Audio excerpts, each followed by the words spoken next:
வாஸ்து பரிகாரங்கள். நம் வாழ்க்கையில் ஒவ்வொருவருக்கும் சொந்த வீடு என்பது லட்சியம். சொந்தமாக சம்பாதித்து அரும்பாடுபட்டு கடனை வாங்கி நமது கனவு இல்லத்தை கட்டுகிறோம். இந்த காலத்தில் சுயமாக சம்பாதித்து வீடு கட்டுவது என்பது ஒரு சாதனையாகவே உள்ளது. அப்படி பாடுபட்டு கட்டிய வீட்டில் குடியேறியவுடன் பலருக்கு அந்த கனவு இல்லத்தில் சில வேண்டத்தகாத சம்பவங்களோ அல்லது முன்னேற்ற தடைகளோ துன்பங்களோ வரும்போது தடுமாற்றம் அடைகின்றனர். அப்படி அறியாமல் கட்டிய வீட்டில் உள்ள வாஸ்து குறைபாடுகளை சில பரிகாரங்களின் மூலம் தீய பலன்களை குறைத்து நல்ல பலன்களை பெறலாம். வருடம் தவறாமல் கணபதி ஹோமம் செய்து வந்தால் வீட்டில் உள்ள தீய சக்திகள் எதிர்மறை சக்திகள் விலகி நேர்மறை சக்தி அதிகரிக்கும்.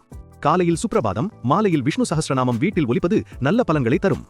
நம் வீட்டிலிருந்து சிறிதளவு மண் எடுத்துச் சென்று திருச்சி திருப்பைஞ்சலி கோவிலில் அதற்கான மரத்தின் கீழ் வைத்துவிட்டு பின் திருப்பைஞ்சலி கோவிலிலிருந்து மண் கொண்டு வந்து நம் வீட்டில் சேர்ப்பது ஒரு சிறந்த பரிகாரமாகும்.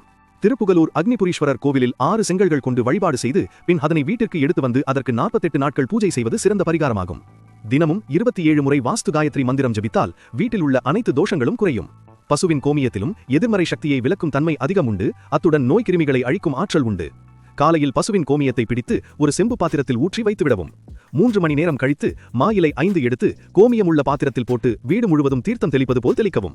மீதமுள்ளதை வீட்டின் மேற்பகுதியிலும் வீட்டைச் சுற்றிலும் தெளிக்கவும். வீட்டின் தரையை கல் உப்பு கலந்த கரைசலால் சுத்தம் செய்யவும். இதனால் எதிர்மறை தீய சக்தி நீங்கும். கல் உப்பிற்கு எதிர்மறை சக்தியை ஈர்க்கும் ஆற்றல் அதிகம். குறைவாக உள்ள வீட்டின் மூலைகளில் கல் உப்பை கொட்டி மாதம் ஒரு முறை மாற்றலாம். ஆகாச கருடன் கிழங்கு. இக்கிழங்கை கண் திருஷ்டி தோஷம் நீங்க பயன்படுத்துவர்.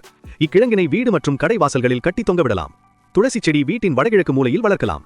சோற்று கற்றாழை, கண் திருஷ்டி உள்ளிட்ட பல்வேறு நம்பிக்கைகளின் காரணமாக வீட்டின் முன்புறம் வளர்க்கப்படும். சோற்று கற்றாழையை வீடு மற்றும் கடை வாசல்களில் கட்டி தொங்கவிடலாம். வீட்டில் மீன் தொட்டி அமைத்து மீன்களை வளர்ப்பது நல்ல பலன்களை தரும். கற்றாழையை வீட்டின் வெளிப்புறத்தில் வடகிழக்கு மூலையில் ஈசானிய மூலையில் கட்டி வைக்க எதிர்மறை ஆற்றல் வீட்டினுள் நுழைவது தடுக்கப்படும். வெண்கடுகு, சாம்பிராணி, விஷ்ணுகிராந்தி, கோரோஜனை, நொச்சி இலை போன்ற மூலிகைகளை சேர்த்து வீட்டில் மூலிகை சாம்பிராணி புகைக்க வீட்டில் உள்ள தீயவைகள் விலகி நன்மைகள் உண்டாகும். ஒரு கண்ணாடி பாத்திரத்தில் ஒரு எலுமிச்சை பழத்தை வைத்து தண்ணீர் ஊற்றி வைக்க எதிர்மறை சக்தியை தடுக்கும். ஓர் சிறிய கயிற்றில் பச்சை மிளகாய், எலுமிச்சை மற்றும் கரித்துண்டை கட்டி வாசலின் முன்பு கட்டி வைக்க நெகட்டிவ் எனர்ஜி வீட்டினுள் செல்வது தடுக்கப்படும். மேலும் வாகனத்தின் உட்புற பகுதியில் கட்டி வைக்க ஓட்டுநருக்கு எதிர்மறை ஆற்றலால் உண்டாகும் உடல் சோர்வு நீங்கும். மற்றும் மிளகாயிலிருந்து வெளிப்படும் ரசாயனத்திற்கு தூக்கத்தை போக்கும் தன்மை உண்டு. படிகாரக்கல் வாங்கி வீட்டின் நுழைவு வாயிலில் கட்டி வைக்க படிகாரக்கல் எதிர்மறை ஆற்றலை ஈர்த்து கரைந்து போகும். படிகாரக்கல் கரைந்து சிறியதாகும் போது மாற்றி வைக்கவும். மருதாணி செடியின் இலைகளை கொத்தாக ஒடித்து வந்து வீட்டின் வாசற்படிக்கு மேல் வைக்க தீய சக்திகள் வீட்டிற்குள்ளே வராது. பரிகாரங்கள் செய்வது என்பது தற்காலிக தீர்வு மட்டுமே. நிரந்தர தீர்வுக்கு வாஸ்துபடி வீட்டை மாற்றி அமைப்பதே சிறந்தது. மீண்டும் ஒரு காணொளியில் உங்களை சந்திக்கும் வரை உங்கள் அனைவருக்கும் நன்றியும் வணக்கமும் கூறி விடைபெறுவது உங்கள் அஸ்ட்ரோ சரவணன். நன்றி, வணக்கம். இந்த பதிவை பார்த்ததற்கு நன்றி. இந்த பதிவு பிடித்திருந்தால் சப்ஸ்கிரைப் பண்ணுங்க, லைக் செய்யுங்க, உங்க கமெண்ட் பதிவு பண்ணுங்க. நன்றி.